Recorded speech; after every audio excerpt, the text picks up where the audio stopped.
Auto forward. Narrator, the Red Death had long devastated the country. A nightmarish pestilence whose symptoms progressed like clockwork.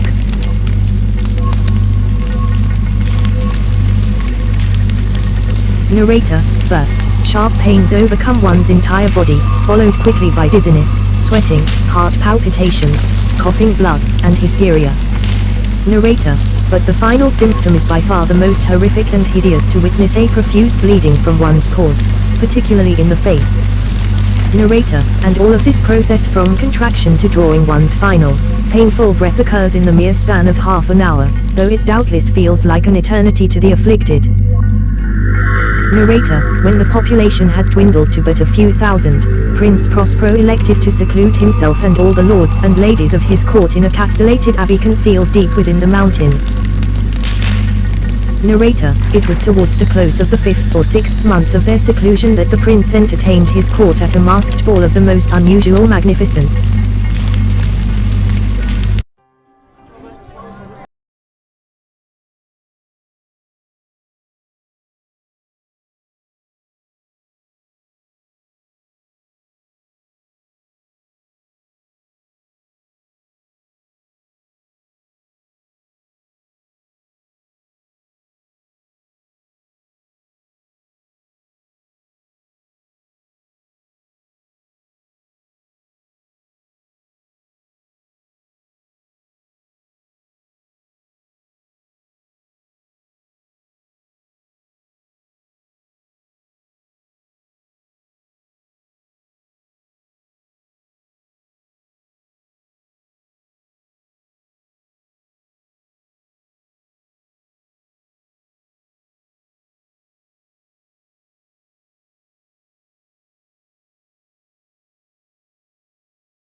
That its echoes could be heard as far as the main hall. Narrator, it was so loud, in fact, that its tolling bell would drown out any hope of conversation. For those few moments every hour, the rivalrous din of the party guests, dancers, and musicians would come to a halt as they waited for it to cease its clanging.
Or when?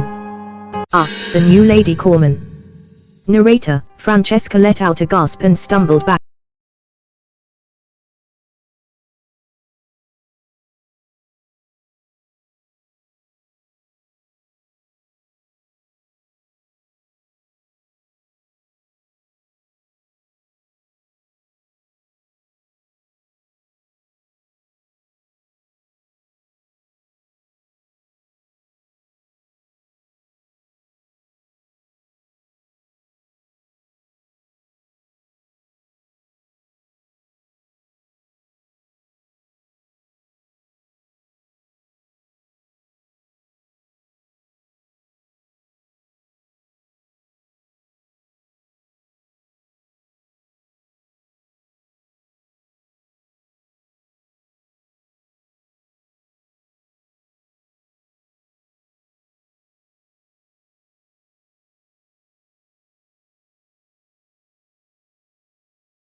Narrator, the doorway opened perfectly to frame the sole occupant of the room.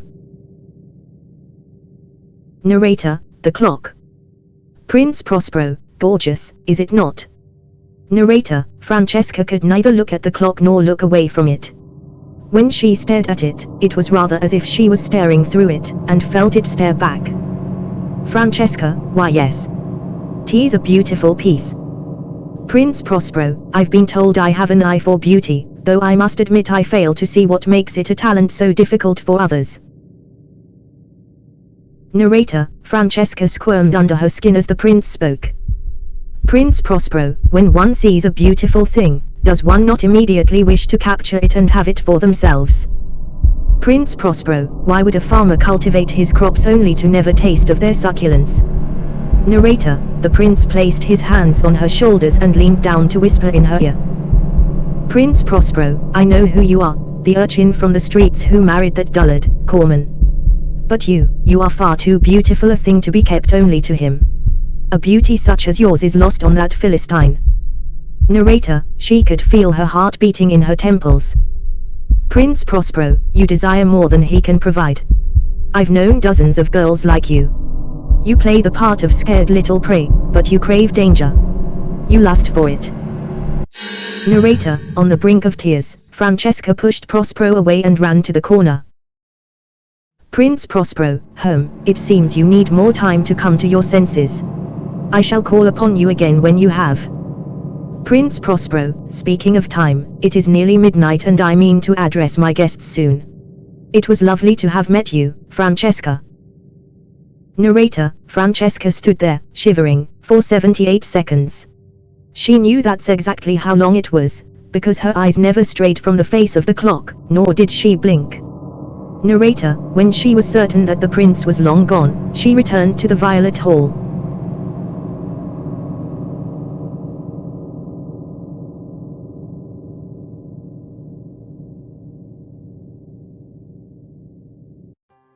Francesca, where should I go?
embarrassment of getting lost in its many narrow passageways.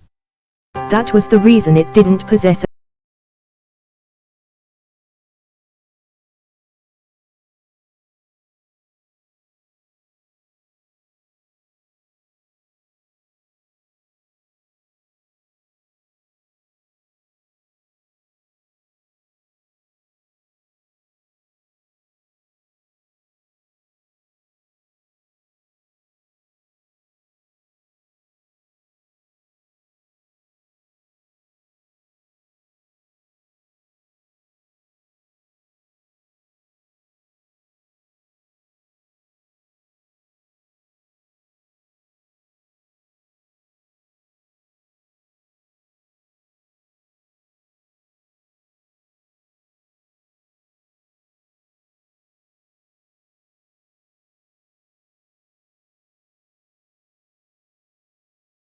servers. Narrator, a silver platter of half-empty glasses shattered on the stone floor. Everyone, the crowd, the contortionist, and Lord Corman stopped what they were doing to stare at the server, Francesca, and the 1,000 pieces of broken glass littered about the floor. Narrator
nobles, friends, neighbors, hear me.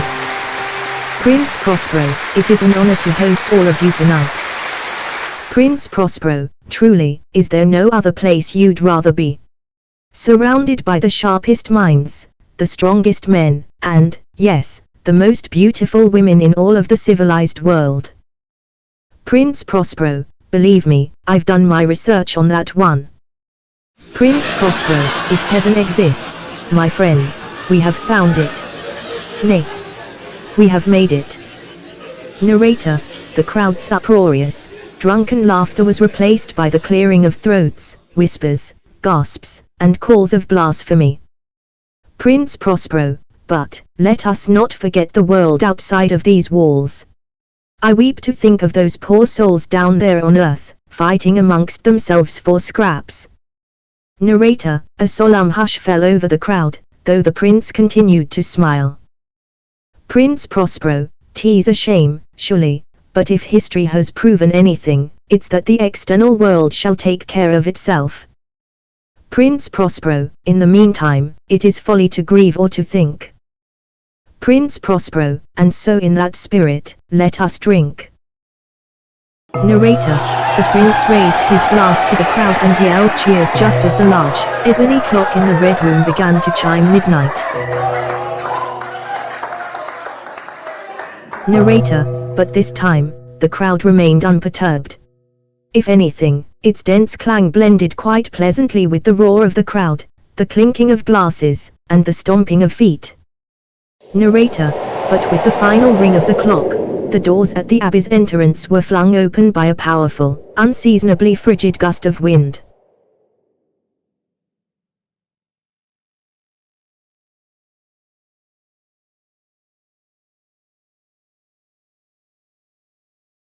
Narrator, guests recoiled and clinged to one another out of fear and from the chill. Narrator, the wind was so strong that it took 4 men on each side to close the massive double doors again. Many candles and lanterns were blown out, leaving the main hall half as bright as before.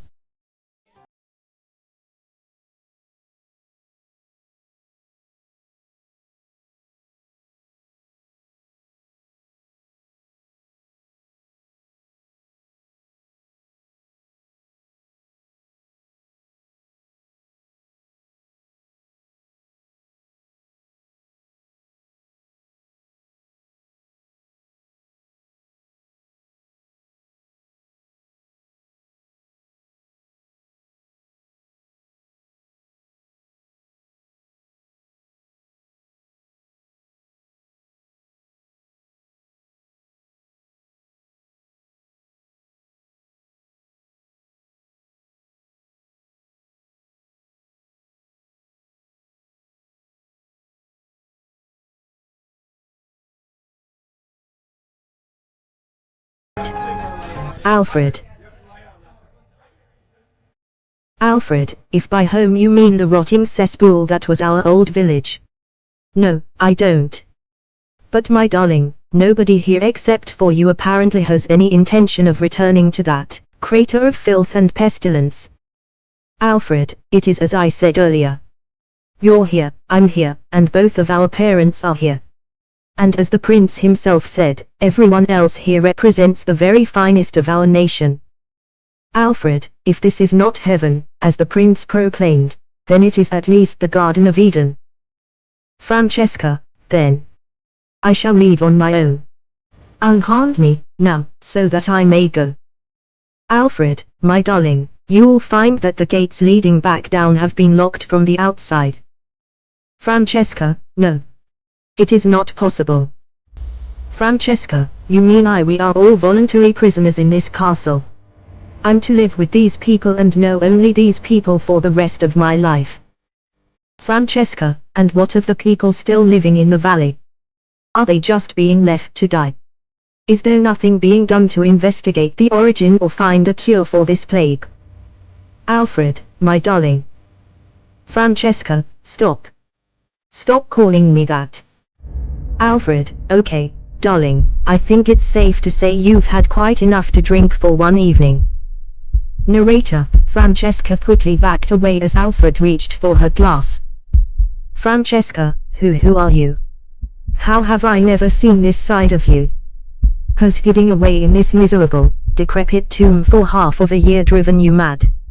Or have you simply lost all empathy living among these abhorrent snobs? Alfred, Francesca.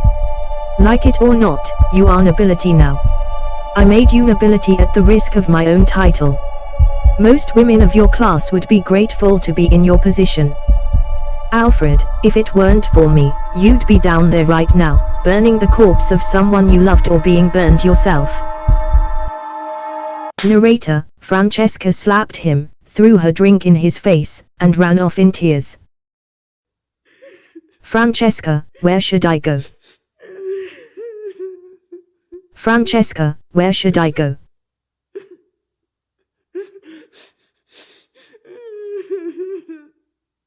Run to the Violet Hall. Narrator, Francesca ran to the one place in the abbey she knew would be empty.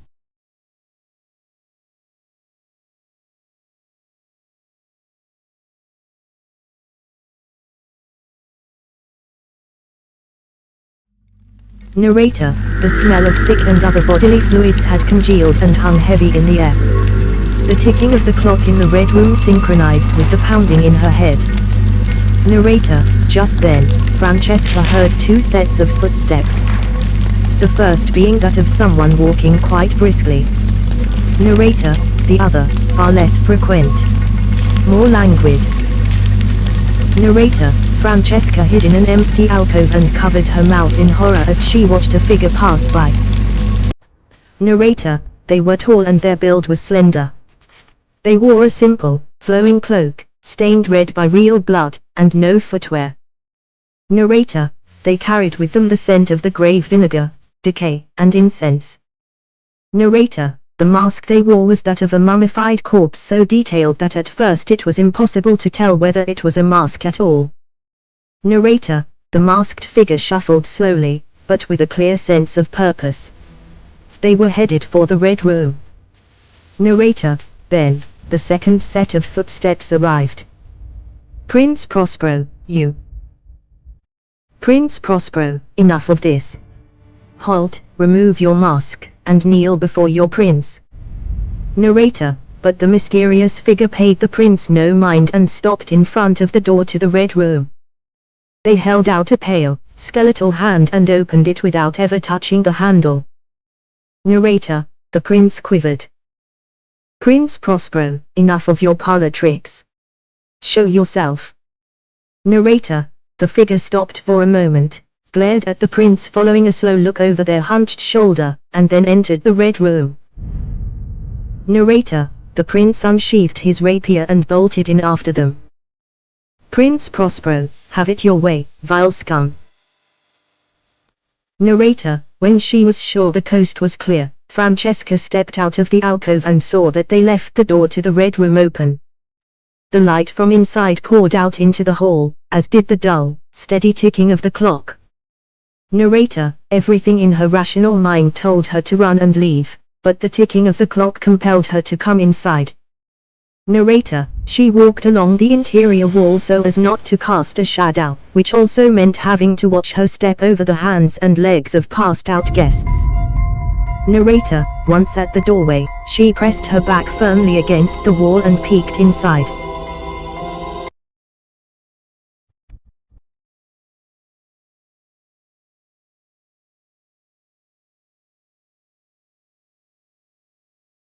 Narrator, inside, she saw the cloaked figure standing in the middle of the room, looking up at the clock.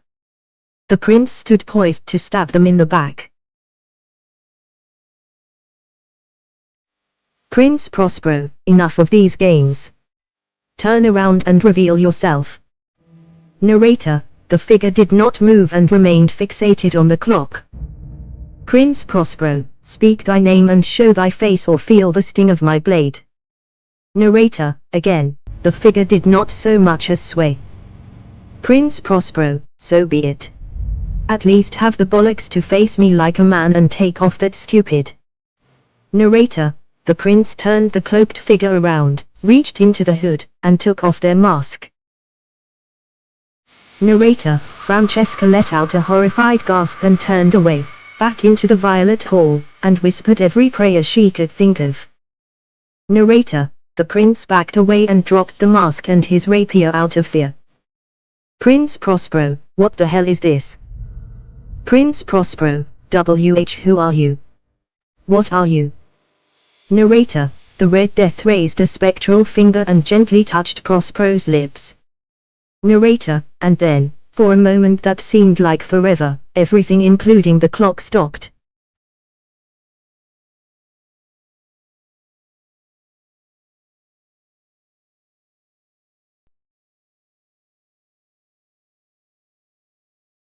Narrator, Prospero grasped at the air.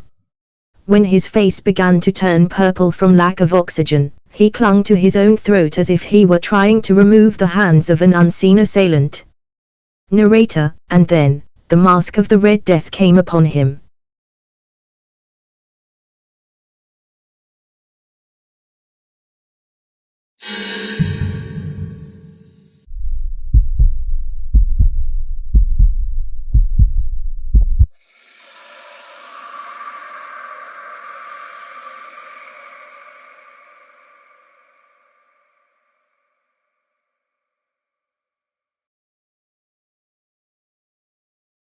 Narrator, Francesca peeked back into the doorway to find Prince Prospero laying dead on the ground at the feet of the Red Death, his face sticky with blood and indistinguishable from his red mask. Narrator, the Red Death bent down slowly to retrieve their mask. Narrator, and while putting in back on met eyes with Francesca. Narrator, Francesca ran as quick as she could through the maze of corridors and halls back to the main hall.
Later, her lips quivered with fear and her throat turned dry as the desert.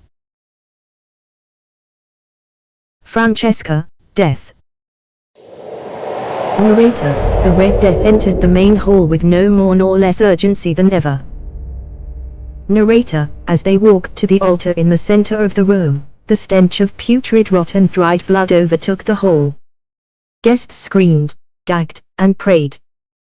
Narrator, those that attempted to leave through the front doors fell to same ghastly fate as the prince with the gentle passing of the Red Death's cloaked hand. Alfred, what is this? Some sort of vulgar performance. Narrator, Alfred approached the center of the room and stood on the opposite side of the altar. Alfred, you must be the troublemaker that has been defiling this otherwise exquisite event. Who put you up this, home? Who sent you? Narrator, as usual, the Red Death did not speak. But, they did slowly raise their hand, point, and look up towards sky. Narrator, unamused, Alfred reached in to remove the Red Death's mask. Francesca cried out. Francesca, Alfred, no. Narrator, but inside was nothing. Narrator, the empty cloak fell gently into Alfred's arms. He let it drop to the ground and then soon itself, too, disappeared. Narrator: Alfred searched all sides and underneath the altar looking for some escape hatch or hidden compartment. Alfred: how in the devil did he? Narrator: the 1 a.m. bell struck and a perplexed hush hung in the air as Alfred investigated the altar. Narrator: finding nothing, Alfred stood and turned to address the crowd. Alfred: well then, I suppose we should all return to. Narrator: he paused, as if tasting and swallowing something wretched, and cleared his throat. Alfred: I say, I suppose we should. Narrator: suddenly, a fountain of blood gushed from Alfred's mouth and out into the crowd before he collapsed. Francesca: Alfred. Narrator: the main hall erupted in panic. Guests collapsed and drowned in their own blood and vomit. Those that tried to run tripped over bodies and slid in pools of hot, slick blood. Narrator: some shattered stained glass windows to escape the abbey, but they too suffered the same horrific deaths before even reaching the gate. Narrator: and with her final breath, Francesca collapsed on the altar.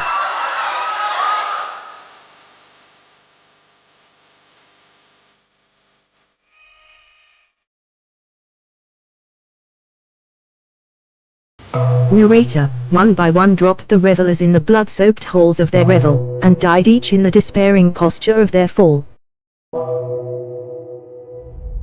Narrator: when the final breath in the abbey was drawn, so too did the life of the ebony clock end with its final chime. Narrator: the candles and torches extinguished themselves and darkness and decay and the Red Death held illimitable dominion over all.